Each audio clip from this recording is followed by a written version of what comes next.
Is chiropractic safe? What do chiropractors do? What is that cracking sound you hear during a chiropractic adjustment? Can anyone do chiropractic? Do chiropractors only take care of neck and back? Do you need a full spine x-ray before you see a chiropractor?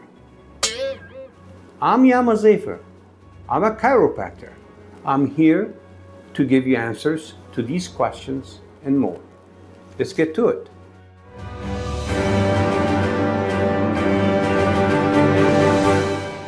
Is chiropractic safe? This is the first question we'll tackle. Yes, chiropractic care is safe. It is safe when it's performed by a competent chiropractor who is also registered. Chiropractic care must only be done by a chiropractor. And for it to be safe, it must be condition-based. In other words, there are hundreds of various techniques in chiropractic. And of course, the patients we treat have various forms of severity and conditions, not just in their spine, but also in their joints. So the care that we as chiropractors give to them must be specific to their underlying condition. Let's say you have an issue in your lower back, and that issue is resulting from a muscle problem. And if that muscle issue is not impacting the joint, the disc, or the nerve, a standard chiropractic manipulation would be effective. What are the standard chiropractic manipulative techniques? Well, Diagnostic technique is one, Diversified is another one. These are both well-established techniques. They're great for mobilizing joints. However, when you have a joint that is moderately or severely degenerated, and you have some disc issues or nerve compressions, the kind of chiropractic care that you need to receive is the one that is without twisting your spine. In other words, if you have a severely bulged disc that's compressing the nerve, that's pinching this nerve badly, and as a result, you're having symptoms down your legs, you do not want anyone to go in there and aggressively rotate and manipulate your spine, cracking it and popping it. A non-rotatory method of chiropractic, a good example of one, would be the activator method, the SOT method, the flexion distraction method, or the Thompson techniques. Anything more than that is going to create inflammatory processes or perhaps even worsen the disc damage you already have. So, safety of chiropractic depends on the chiropractor and their experience and the technique that they use. But overall, and generally speaking, a chiropractor doing a chiropractic manipulation will consider all of these factors before they deliver the adjustment for you. And as such, I am here to tell you that chiropractic care can only be done by chiropractors. Yes, there's a lot of people out there in the world cracking bones, pretending to be chiros, and yet have no formal education. Chiropractors, for them to be registered, let's say like in Malaysia, they have to attend a vigorous university-based education and training program lasting 5 years. It's a degree program. And when they graduate, they have to be registered in order for them to practice. Unlike these individuals that you see who are not chiropractors and they're manipulating the spine. That's not chiropractic care. That's just bare manipulation. The chiropractic adjustment is a precise method of spine manipulation, and as such, is safe. Now for the next question. What is that cracking sound you hear during a chiropractic adjustment? That cracking sound are cavitations. They are a release of gases from the joint complex. It doesn't mean that the bone pops in or pops out. It just means joint was sufficiently challenged. As a result, there was an audible, a cavitation. Two techniques that often yields an audible. One, constant. The other, diversified. Both wonderful methods in young individuals without degenerative changes in their joints, without disc damage. These cavitation producing methods, Diagnostic and Diversified, is perfectly fine. However, for individuals in their 40s, my age or older, who may have some degenerative changes, a bit of bone spur, some nerve impingements, I would not recommend a method that results in an audible or a cavitation, as these may be a bit too aggressive. Instead, the activator is better. Nonetheless, cavitations, audibles that you hear during a chiropractic adjustment does not mean that bones are rubbing on each other. They're just release of gases. Is chiropractic for neck and back only? Chiropractors like me, treat every joint, every muscle, every ligament, not just the neck and back.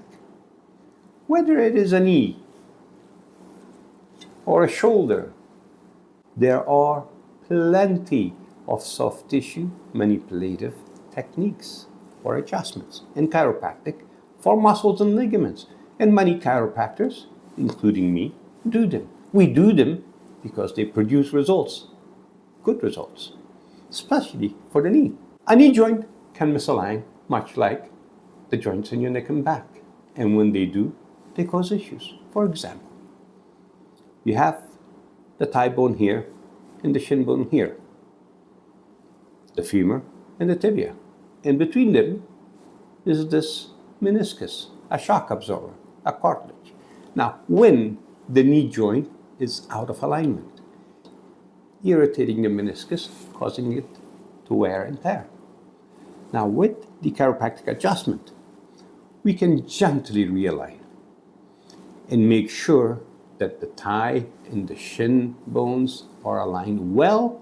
As a result, the meniscus that was either damaged or torn or stressed is relieved from that stress, therefore expediting the healing process. And that's just for the knee. Similar thing can happen to any joint. While some chiropractors concentrate mainly on neck and back issues, many, like me, concentrate on total body, regardless of where the joint issue is and the ligamentous issues that you may have. But the one thing that you have to remember, chiropractic care, be it the neck, the back, the shoulder, or the knee, should never be uncomfortable. Yes, if you experience discomfort, it is being done too aggressively. My motto has always been, no pain, more gain. This is not the 60s or the 80s when people said no pain, no gain. Evidence suggests that a comfortable care is the one you need for optimum results. So, no pain, more gain. And that's what it should be. If you experience discomfort during your chiropractic adjustment, you must let the chiropractor know. If they don't know, they cannot customize the care they give for you. And if they customize and it still causes discomfort, find another chiro. Another question that I often get is, how soon will I notice results? This is a good question. The speed at which you recover depends on multitude of factors, including the severity of your symptoms, the underlying conditions. Is the discomfort you're feeling only coming from one disorder, a degenerative change, or is it complicated? All of these collectively and combined determine the rate of your recovery. And on top of all of this, how well do you follow instructions that a chiropractor gives you? Are you consistent with your care? If you follow the advice of a chiropractor who is good in their field and who is registered chiropractor and a competent one, you should expect to notice some changes in your condition, hopefully right away. However, you need to be patient if you have a multitude of disorders complicating even if it is a one joint issue. Take care, be patient, follow the chiropractor's advice, and you should start to notice improvements. However, if improvements are not present by the 5th session, your chiropractor should assess you. They will have to reassess to see why it is delayed. It may be normal, but you don't want to wait. I never do. Your chiro may have a different plan. And if they do, fine. If, by chance, you have not noticed improvements, let them know by the 5th session. And if it continues that there are no improvements by the 10th session, you may want to stop or continue a decision and a discussion that you will have to have with your chiropractor. I hope that covers that point. And finally, be honest with your chiropractor. Let them know what you did the day before. You may have increased activities.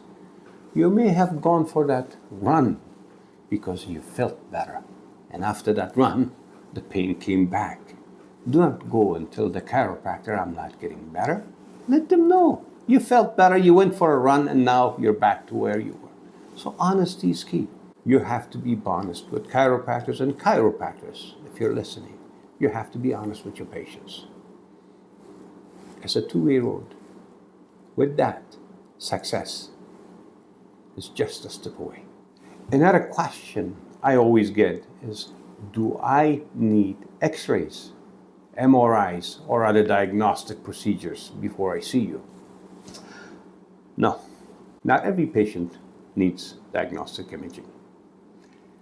And if a chiropractor asks you to go and do an x-ray before they assess or before they even see you, they're not competent. No other words that's better than that I can use in this format to describe them. For me personally, full spine x-rays are not good. They expose everything, using George here, from the eyes all the way beneath the reproductive organs. All of that radiation is harmful. And yes, there are some who send patients that complain of neck issues for a full spine x-rays. Those are among the chiros I would suggest not to see. Full spine x-rays are good if you're only assessing for scoliosis. But if your major complaint is a neck or back issue, you need sectional x-rays. If x-rays are ever needed, they should only be ordered after a thorough assessment and only when it is indicative. Now, aside from x-rays, what are other common diagnostic imaging methods that a chiropractor like me send for? To me, an MRI is a gold standard in diagnostic imaging of neck and back or joint issues. The beautiful thing about an MRI, as I always say to patients, is that it does not hurt your body. Unlike x-rays, MRIs have zero radiation. However, they're expensive. They're more expensive than an x-ray. But they see the bone, the joint, the muscle, the ligament, and even show the space the nerves occupy. X-ray, on the other hand, harms your body because of radiation. It's light on your pocket because it's cheaper, but it only sees bones. So if you have a symptoms similar to a nerve impingement, a spinal disc issue, for example, you have sciatic nerve issues resulting in pain, numbness, or tingling down your legs, X-ray may be needed, but a better option might be, and I'm saying this with great care, might be an MRI. It has to be assessed case by case. Imaging is good because it identifies the root causes. Not only allows us to see, as chiropractors, what is the issue that you're presenting with, we can also use tools to measure the depth of that issue. For example, the spinal disc itself ranges between 6 to 10 centimeters beneath your skin. If it is that far, how can just a manipulation take care of it? As such, the diagnostic imaging plays a critical role in identifying not just the type of issues you have, but the depth the issue is presenting in. Another question that I have gotten many times: should I see a chiropractor or should I see a physiotherapist? An excellent question. In the decades I've spent taking care of patients with spine and joint issue, I have always recommended chiropractic plus physiotherapy combined, because there are certain things a chiropractor, and only a chiropractor, is good for. And there are equally as many awesome and amazing things that a physiotherapist is good for. Combined and integrative care is holistic. Holistic, not meaning natural. Holistic, meaning comprehensive. In order for a non-invasive approach to be holistic, it must have the capacity to reach the damaged tissue.